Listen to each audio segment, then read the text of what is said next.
मित्रों नमस्कार।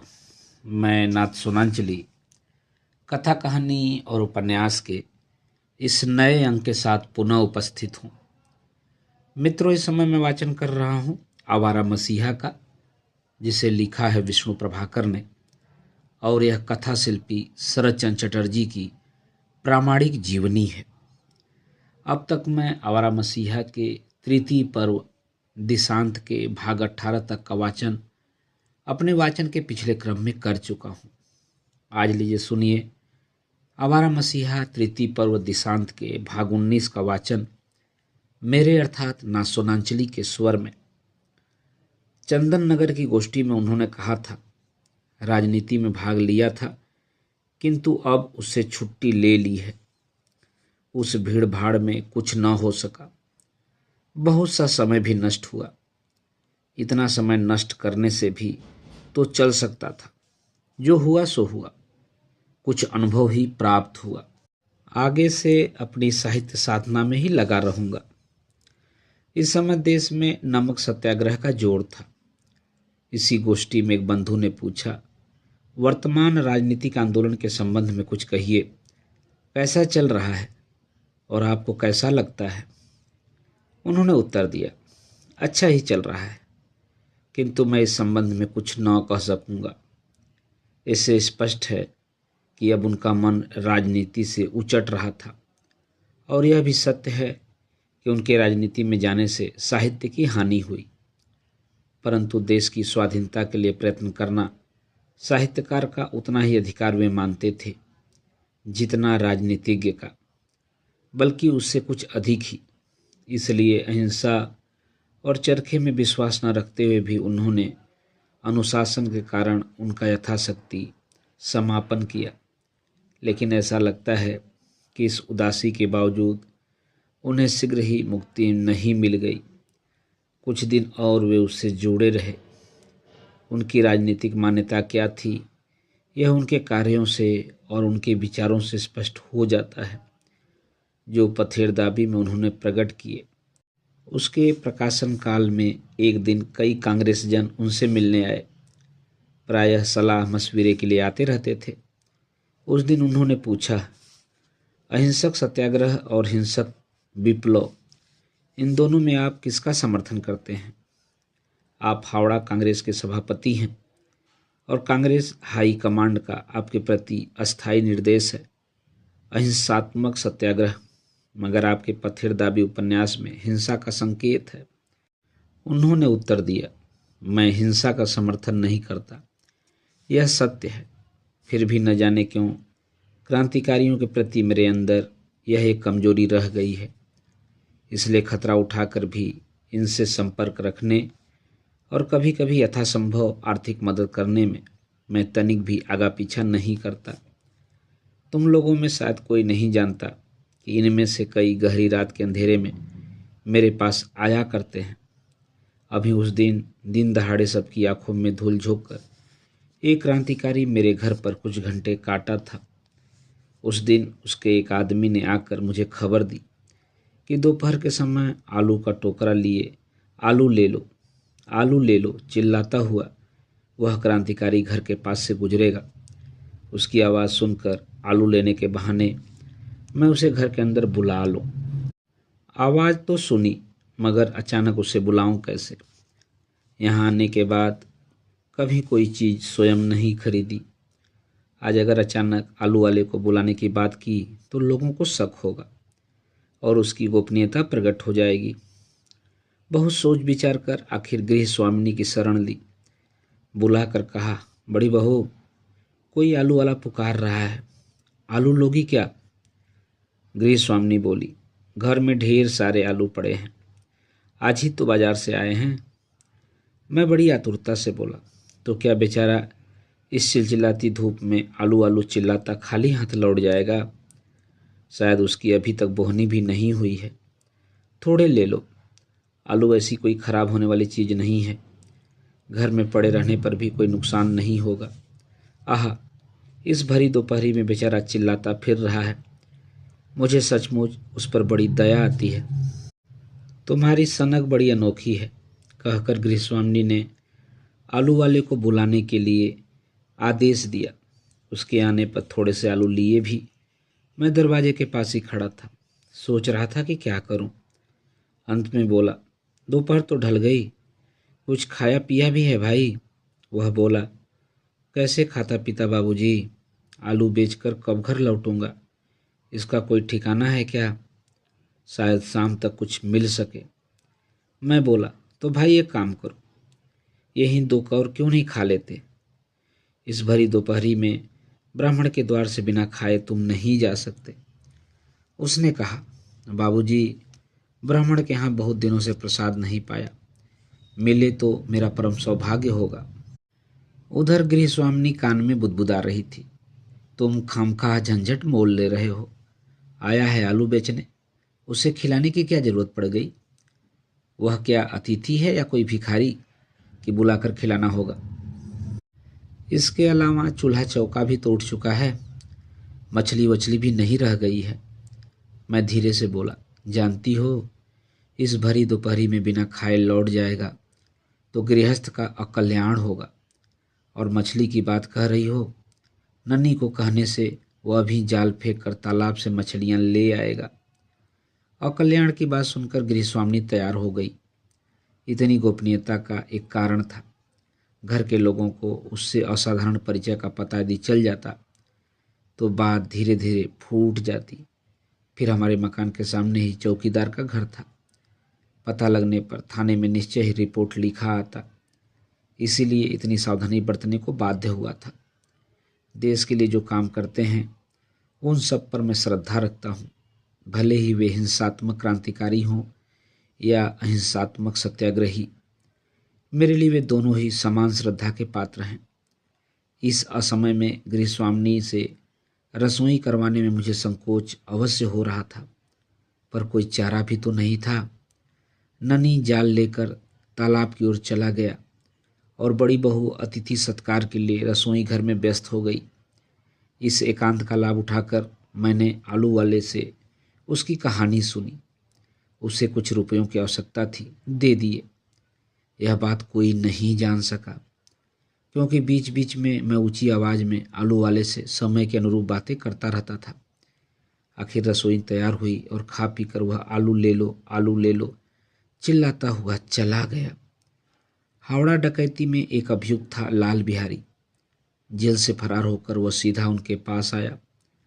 उस समय ब्रिटिश सरकार का इतना आतंक था कि कोई भी साधारण व्यक्ति इस तरह के फरार आदमी को अपने यहाँ आश्रय देने का साहस नहीं कर सकता था।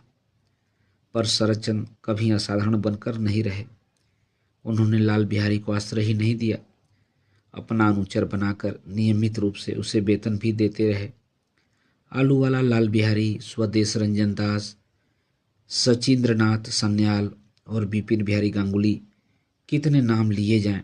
उम्र में छोटे होने पर भी बिपिन बिहारी गांगुली रिश्ते में उनके मामा लगते थे। उन्हें शरद बहुत प्यार करते थे।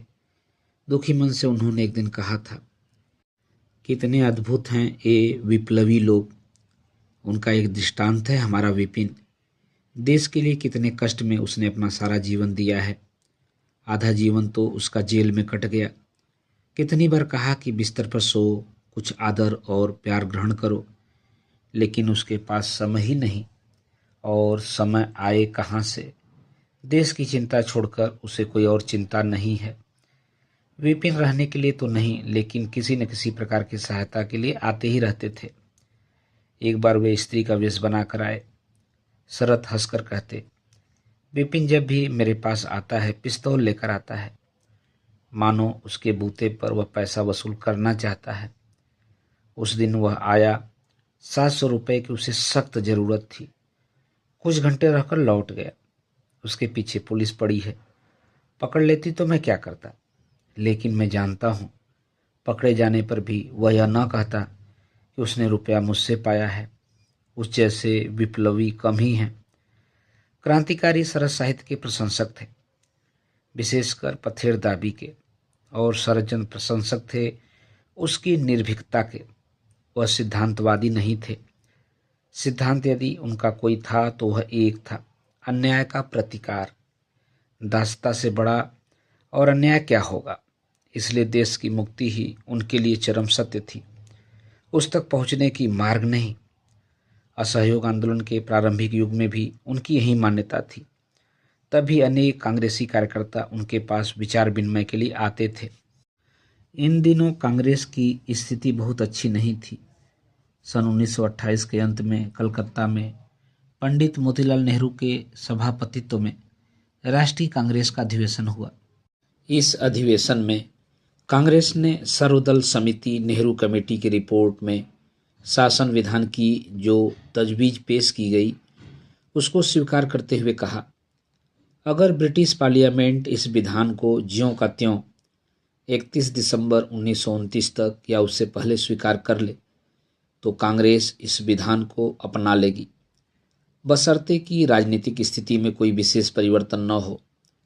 लेकिन यदि ऐसा नहीं होता और ब्रिटिश पार्लियामेंट इस विधान को नामंजूर कर देती है तो कांग्रेस देश को यह सलाह देकर कि वह करों का देना बंद कर दे और अन्य तरीकों द्वारा जिनका बाद में निश्चय हो अहिंसात्मक असहयोग का आंदोलन संगठित करेगी। कांग्रेस के नाम पर पूर्ण स्वाधीनता का प्रचार करने में यह प्रस्ताव कोई बाधा नहीं डालेगा यदि ऐसा कार्य प्रस्ताव के विरुद्ध न हो। पंडित जवाहरलाल नेहरू और श्री सुभाष चंद्र बोस पूर्ण स्वाधीनता के पक्षपाती थे।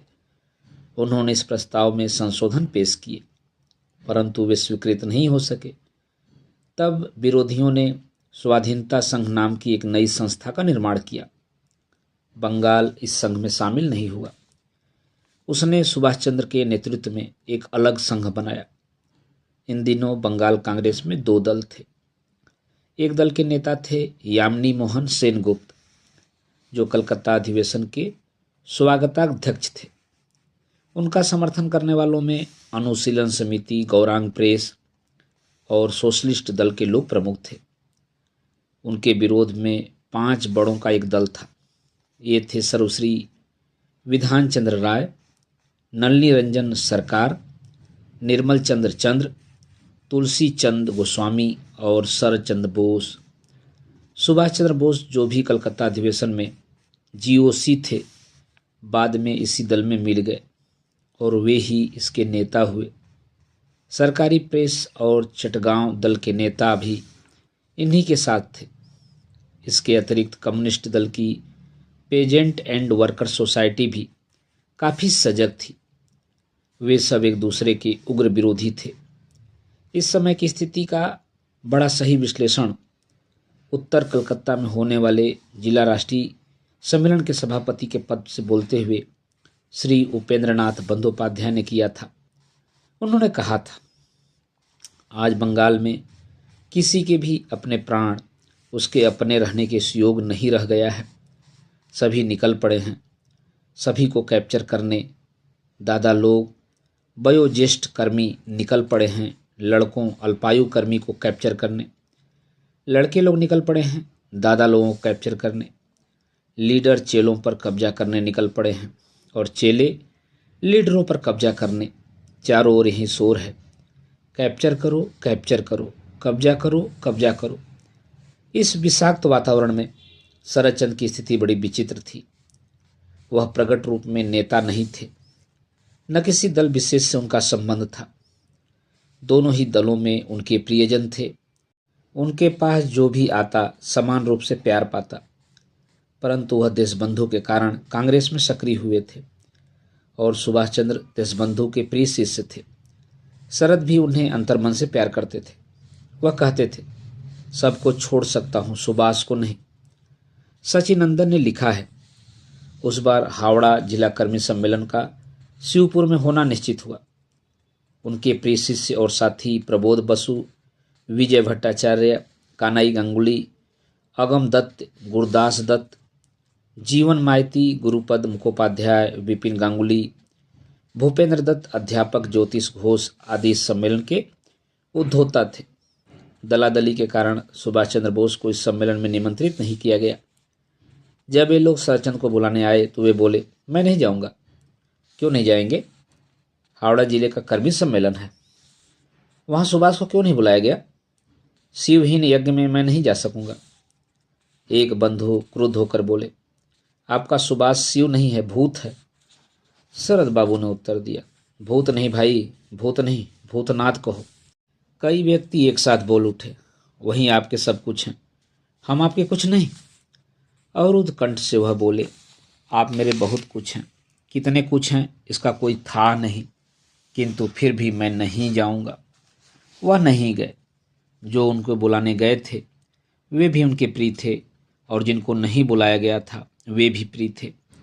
दो बच्चों के विवाद में माँ जैसे व्यथित हो उठती है, उस दिन शरदचंद्र भी वैसे ही व्यथित हुए। सुभाष बाबू ने उनसे कहा था, आप कुछ दिन कलकत्ता में रहें और कांग्रेस में पैदा हो गई दलादली को खत्म करें।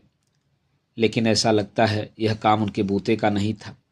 साहित्यिक राजनीति की चोटें नहीं सह सकता। कई वर्ष बाद जब अपने असमाप्त उपन्यास आगामी कल में वे उसके एक प्रमुख पात्र एक कौड़ी का परिचय देते हैं, तो मानो वह इसी दलादली का वर्णन करते हैं। वंदे मातरम की विराट एवं कठोर ध्वनि अपने कोठर से उसे हठात बाहर खींच लाई। इसके बाद जेल गया। दलबंदी के भौर में पड़कर नाक कान मुंह में कीचड़ भर लिया। दैनिक और साप्ताहिक पत्रों द्वारा प्रदत्त विविध विलक्षण विशेषणों की माला शिरोभूषण मिली, जिनके लिए यह त्याग तपस्या स्वीकार की थी। अंत में एक दिन जब उन्होंने ही चोर कहकर अपनी कृतज्ञता प्रदर्शित की, तब बेचारे को असह्य लगी। राजनीति को तितांजलि देकर एक कौड़ी फिर अपनी लाइब्रेरी लौट आया। इन्हीं दिनों हावड़ा म्यूनिसिपल कमेटी के विरुद्ध मेहतरों ने हड़ताल कर दी। शरदचंद्र कांग्रेस कमेटी के अध्यक्ष थे और म्यूनिसिपल कमेटी में कांग्रेस का बहुमत था। उन्होंने शरदचंद्र से कहा, जो व्यक्ति हड़ताल का संचालन कर रहे हैं वे आपके शिष्य हैं, आप उन्हें हड़ताल बंद करने के लिए कहिए। शरदचंद्र ने उत्तर दिया, नहीं, मैं उनसे कुछ नहीं कहूँगा। गलती उनकी नहीं है, तुम लोग तुरंत समझौता कर लो, नहीं तो मैं कमेटी की निंदा करते हुए वक्तव्य दूंगा। हड़ताल कई दिन तक चलती रही, लेकिन अंत में दोनों दलों ने दीनबंधु CF एंड्रूज को मध्यस्थ के रूप में स्वीकार कर लिया। मेहतरों की लगभग सभी मांगें मान ली गईं। शरदचंद्र श्रमिकों के संगठन के पक्षपाती थे, परंतु साथ ही वे यह भी मानते थे कि उसका भार उन्हें स्वयं ही उठाना चाहिए। वे उठाने योग्य हो सकें, इतनी सी सेवा हम कर सकें तो वह सर्वोत्तम सेवा होगी। युवकों और विद्यार्थियों से उन्हें इतना प्रेम था कि वे साहित्य की चिंता नहीं करते थे। 3 वर्ष पूर्व उन्होंने सिल्वर में सुरमा उपत्यका विद्यार्थी कॉन्फ्रेंस की अध्यक्षता करते हुए कहा था, विद्यार्थी कठिन से कठिन कर्तव्य पूरा करने के योग्य हैं। इस वर्ष उन्हें रंगपुर में होने वाले बंगी युवक सम्मेलन का अध्यक्ष चुना गया। उसी समय बंगी साहित्य सम्मेलन माजू में हो रहा था। उसके अध्यक्ष भी वे ही चुने गए। पहले युवक सम्मेलन था। उनका विश्वास था कि वे युवक सम्मेलन से अगले दिन साहित्य सम्मेलन में पहुंच सकेंगे, लेकिन उन्हें जाने नहीं दिया गया। इस अधिवेशन में उन्होंने महात्मा जी की नीति का कड़ा विरोध किया। बेड़ू पत्रिका में किशोरों को संबोधित करते हुए उन्होंने लिखा, तुम लोग जानते हो, बंगाल में युवक समिति के नाम से एक समिति की स्थापना हुई है। इस समिति का वार्षिक सम्मेलन कल समाप्त हो गया। मैं बूढ़ा आदमी हूँ, तो भी लड़के लड़कियाँ मुझे इस सम्मेलन का नेतृत्व करने के लिए बुला लाए। मैं उन लोगों के निमंत्रणों को स्वीकार करके आनंद के साथ केवल यही बात उन्हें बताने के लिए दौड़ा आया था कि देश की सब भलाई बुराई उन्हीं के हाथ में निर्भर है। इस सत्य को वे संपूर्ण हृदय से अनुभव करें, समझें। उनके इस परम सत्य को समझने की राह में न जाने कितनी बाधाएं खड़ी हैं। उनकी नज़र में यह सत्य न पड़ने देने के लिए न जाने कितने आवरण तैयार हुए हैं, और तुम लोगों के लिए तो, जिनकी अवस्था और भी छोटी है, बाधाएं अनंत हैं।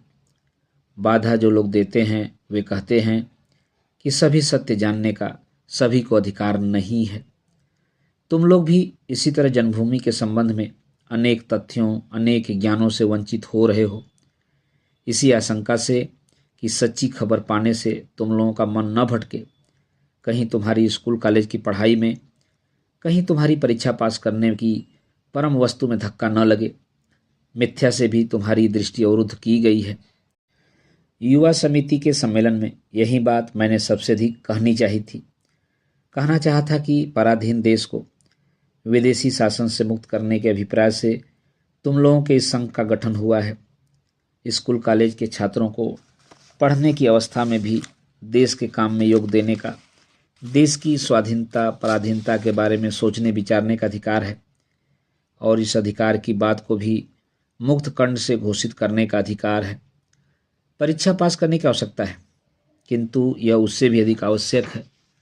बाल्यावस्था में इस सत्य चिंता से अपने को अलग रखने से जिस टूटने की सृष्टि होती है, एक दिन अवस्था बढ़ने पर वह भी जोड़ना नहीं चाहता। इस अवस्था में सीखना बड़ी शिक्षा है, वह एकदम रक्त में घुल मिल जाती है। फिर कुछ दिन चुप रहने के बाद धूम मच गई, लोग जाग गए। इस बार इसका कारण था जलियांवाला बाग, इस बार है साइमन कमीशन। फिर वहीं चरखा, वहीं खादी, वहीं बाइकाट का कारण गर्जन, वहीं ताड़ी की दुकानों पर धरना देने का प्रस्ताव, वहीं 31 दिसंबर और सबके ऊपर बंगाल के बाहर के नेताओं का दल फिर बंगाल की गर्दन पर सवार हो गया है। मैं जानता हूँ इस बार वह 31 दिसंबर ठीक उसी तरह पार हो जाएगी। केवल जरा सा क्षीण आशा का प्रकाश है। बंगाल की इस यौवन शक्ति का जागरण, बंग भंग एक निश्चित तथ्य एक दिन अनिश्चित तथ्य होकर बदल गया था। सो इसी बंगाल में उस दिन बाहर से कोई बोझ बटने को नहीं आया। आंदोलन कैसे चलाया जाए यह परामर्श देने के लिए बाहर से किसी कर्ता या नेता को नहीं बुलाना पड़ा। बंगाल की सारी जिम्मेदारी उस दिन बंगाल के नेताओं के हाथ में ही थी। वक्तव्य काफी कड़ुआ था, भ्रामक भी। यह उन जैसे शिल्पी की भाषा नहीं है। किसी प्रांतीय नेता का अनसन्यत भावुक आक्रोश जैसे बहा पड़ता है। आश्चर्य ये वही शरदचंद्र हैं जिन्होंने ठीक 7 वर्ष पहले महात्मा लेख लिखा था। उन दिनों में सुभाष चंद्र बोस का भी यही स्वर था। सारे बंगाल में यही स्वर प्रमुख था, इसलिए उन दिनों वे भी अत्यंत उग्र हो उठे थे। कांग्रेस के अधिवेशनों में भाग लेने के लिए वे अब भी जाते थे।